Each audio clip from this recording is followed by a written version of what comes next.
Welcome back to your one-stop shop for captaincy in the FPL 2021-2022 season. Let's kick things off by breaking down the fixtures. First of all, there's so many good fixtures to target in Game Week 3. The bookmakers' odds indicate that City vs Arsenal is the biggest mismatch. The only problem is, who do you captain in that fixture? All of the expected minutes are uncertain. A few of the other decent fixtures are Villa vs Brentford, Norwich against Leicester, and West Ham against Crystal Palace.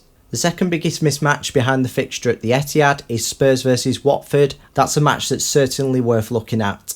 There are a few tough opponents for some key premium players. You've got Salah against Chelsea, which of course means that Lukaku's away at Anfield. I wouldn't say Wolves away is an ideal fixture for Bruno this game week either. Okay, so let's draft up a shortlist. First up is Son against Watford at home. Injury analyst Ben Dinnery confirmed on Twitter that he will be fine and he's been training. He also played midweek as well. Secondly, we've got Antonio against Crystal Palace at home. He's had a really good start to the season. He's already registered 3 goals and 3 assists. And last but not least, it's Son's teammate Kane. He's also playing Watford at home. He's back, he played midweek. We'll see that later on in the video. Just excuse last season's kit, I couldn't find one for this season. I'm well aware that most teams don't contain Kane in them, so if he is the best captain, I will announce the second best captain during the video as well. Whittling down the shortlist was quite difficult this game week. There was a few good options that are worth mentioning. There was Bruno, yeah, he's usually reliable, but his fixture weren't quite as good as the ones on the shortlist. There was Vardy, who does have easy opponents, but so do the ones on the shortlist, and he's playing away from home. Then I also considered Ings, who's also got a nice fixture.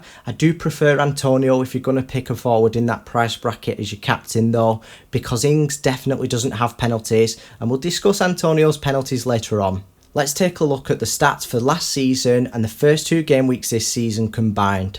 All of the players are outperforming their underlying stats. Kane is top for return points per 90 minutes and expected as well. This is non-penalties. Don't forget we will discuss penalties later on. Son's got more return points per 90 minutes than Antonio. Yes, he is a great finisher, but don't forget we have got the midfielder multiplier in that, which is ×5 for a goal for a midfielder and ×4 for a goal for a forward.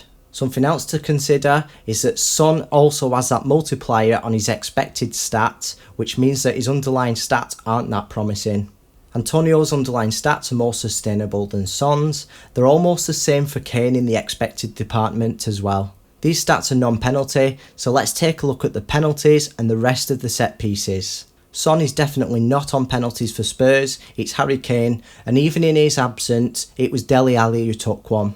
I'm not 100% certain whether Antonio's on penalties still for West Ham. He probably is, but he did miss the last one. As for the probability of each player scoring or assisting, it's Kane who's most likely to score by quite a margin. Son's the most likely to assist, but there's not much in the assist odds, and obviously Kane is most likely to return either a goal or an assist.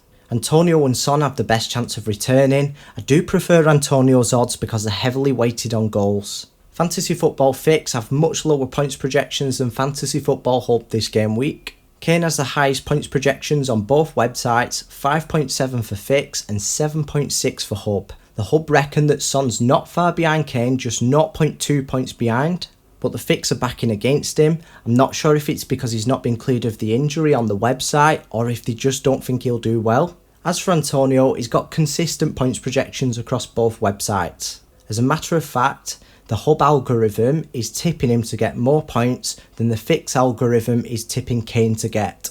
Judging by the opposition's defence, it looks like Palace have a worse defence. I get that Watford played in the Championship last season, but this does have a 1.6 multiplier applied to last season's figures. That was suggested by FPL Review, who are experts in FPL models. Watford did concede half a goal less per game than what was expected of them, and somehow Palace managed to concede 0.2 goals extra per game than what was expected of them. It's Watford who's got the worst expected goals conceded per 90 minutes, it's just the goals conceded per 90 minutes are a big difference. Watford's ability to keep a clean sheet does benefit Kane and Son, but Crystal Palace are only 2% more likely to keep a clean sheet, so it's around about the same chance. Before we draw up a conclusion, let's carry out a quick risk assessment. I never thought I'd say this, but Antonio probably has the highest fitness levels on the shortlist. That is replicated through his expected minutes. He's expected to play 85 minutes out of 90. Please ignore Kane playing 88 minutes, he actually played 87 midweek. It's not ideal a few days before the fixture, but 78 minutes isn't too bad. His expected minutes are 82, which could be very explosive. Son did only play 18 minutes midweek, but his expected minutes are 72, and I do find that quite concerning. At this point, it is clear that Harry Kane is the best captain for this game week. If you're like me and you're a non-Kane owner, the second best captain, and the one I'm tipping, is because he's got more promising underlying stats, he's probably on penalties, his odds are weighted more on goals than assists, he's been more consistent with the points projections, he's got 85 expected minutes whilst the other player's got 72, he plays further forward, and he's in top form. It's Antonio. If you enjoyed the video, make sure you hit the like button, and if you've not already, hit that subscribe button, and I'll see you here again for Game Week 4.